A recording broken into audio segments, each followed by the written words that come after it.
Hey guys, welcome back to the channel. Fabrizio Romano here as always to keep you posted on the transfer market. Today guys, more updates, more stories for you. The market is moving. Things are happening as usual, and so we are ready to jump into it.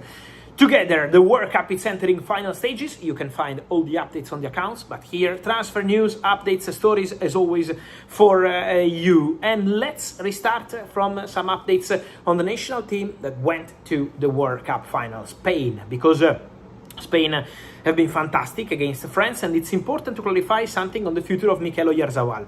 We also get many questions on Oyarzabal, why he's going nowhere, why he's not leaving. He's been linked to Juventus, he's been linked to Barcelona. Let me clarify something. There is a release clause into the contract of Mikel Oyarzabal, and it's very high release clause, 75 million euros. This is the price to get Oyarzabal. Very expensive. Also, why the player is not leaving is something similar from that area of Spain. If you think about Nico Williams had possibilities to go to Barcelona, to Arsenal, to Chelsea, to Bayern for many years, and he always wanted to stay at Athletic Bilbao.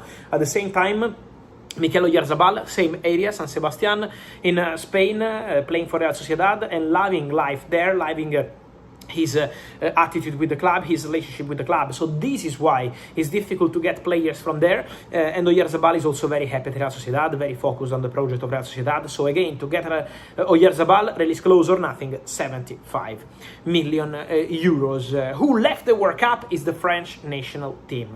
And so what we have to mention on the French national team is for sure something on their players, because I want to return on a name I made here. It was end of June and remains on Chelsea shortlist, and it's the name of Maxence Lacroix.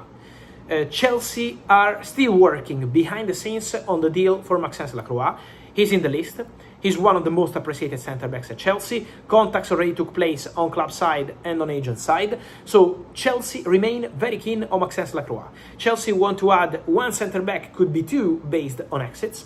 And Maxence Lacroix is one of the players who remains on the very top of their list. Pep Chavarria is a left wing back or left back, depending on the system, but Pep Chavarria is still underway in terms of negotiations, in terms of conversations.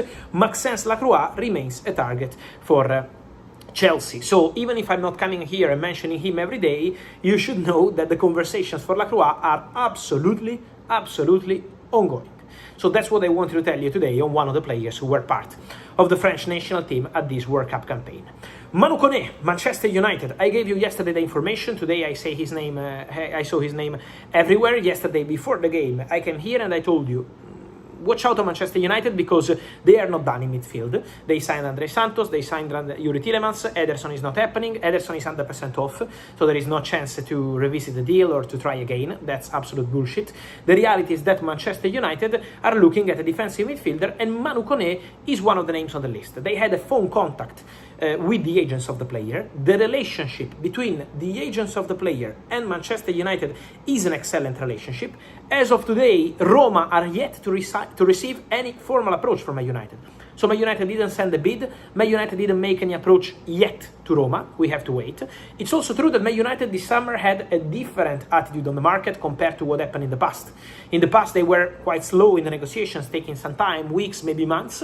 This summer, they go, bid and get the player. For Yuri Tielemans, release clause. For Andre Santos, Chelsea asked for 50, you offer 48 plus 2, the deal is getting done. So United have been quite fast.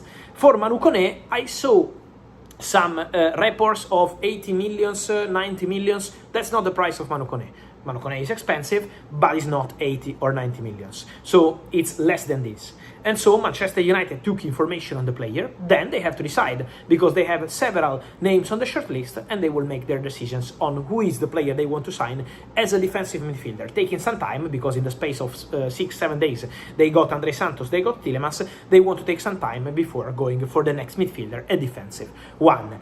Still from the French national team, Bradley Barcola. The World Cup is over, now Barcola will go on holiday, but in the next days, let's say starting from next week, there will be conversations between the agents of Barcola and Paris Saint-Germain. The player is not untouchable for PSG, but the exit depends on the financial proposals that will come to the table. At the moment, I'm not aware of Arsenal in active talks.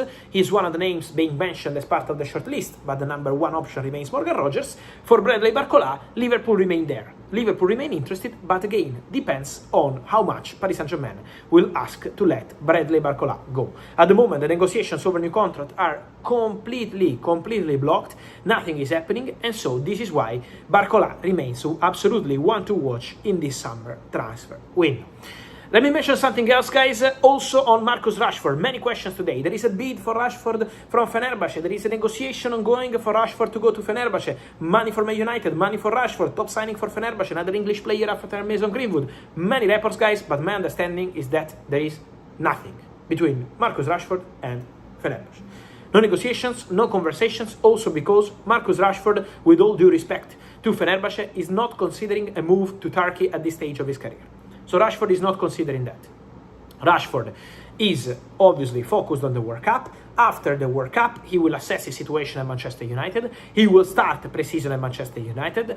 Michael Carrick, from my understanding, is looking forward to working with Marcus Rashford. So he wants to see Rashford. He wants to be with Rashford in pre-season to see the attitude, to see the feelings, and then decide whether he's going to stay or leave in the club in August. So these are the two ways. Let's see what's going to happen there, but with Fenerbahce, at the moment, my understanding is that nothing is happening.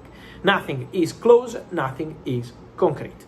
So that's the situation as of today, and remember, he will do pre-season with United, and then from that moment on, we will understand what's going to happen there. Then, guys, let me clarify two more things. The first one, many of you asking me about Crescencio Somerville for Man United. Somerville United depends on what happens with Rashford. Obviously, while Rashford is there, for Man United to add one more player in that position could be too much. Then I cannot exclude anything. But at the moment, Man United held conversations with the agents of Somerville long time ago. It was in June. But Man United never made any official approach to West Ham, never sent any official bid, so there is not a negotiation ongoing. There are no contacts ongoing. Somerville is one of the names in consideration, but only if Rashford leaves. But at the moment, United Somerville is not concrete. Is not close, is not advanced. There is zero really concrete on this one. It's just one of the potential options if Rashford leaves, but nothing is close now. So just to clarify this. And then many of you asking me, it's true that Pep Guardiola will be the new head coach of the Italian national team. At the moment, the Italian Federation president commenting about Pep Guardiola as a possibility, say it would be very beautiful to have Pep here.